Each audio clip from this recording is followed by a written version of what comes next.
Hotel پر بیٹھے ایک شخص نے دوسرے سے کہا، یہ ہوٹل پر کام کرنے والا بچہ اتنا بیوقوف ہے کہ اگر میں 500 اور 50 کا ایک ایک نوٹ رکھوں تو یہ 50 کا نوٹ ہی اٹھائے گا۔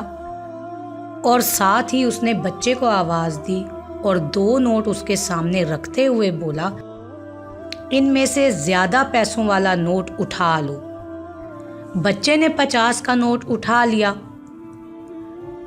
تو دونوں نے کہا لگایا اور بچہ واپس اپنے کام میں لگ گیا۔ پاس بیٹھے شخص نے ان دونوں کے جانے کے بعد بچے کو بلایا اور پوچھا، تم اتنے بڑے ہو گئے ہو، تم کو 50 اور 500 کے نوٹ میں فرق کا پتہ نہیں؟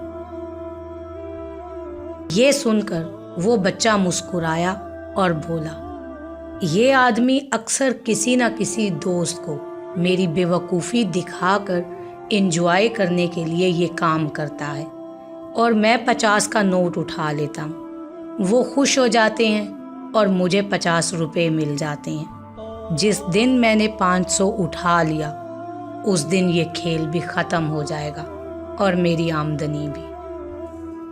زندگی بھی اسی کھیل کی طرح ہی ہے، ہر جگہ سمجھدار بننے کی نہیں ہوتی۔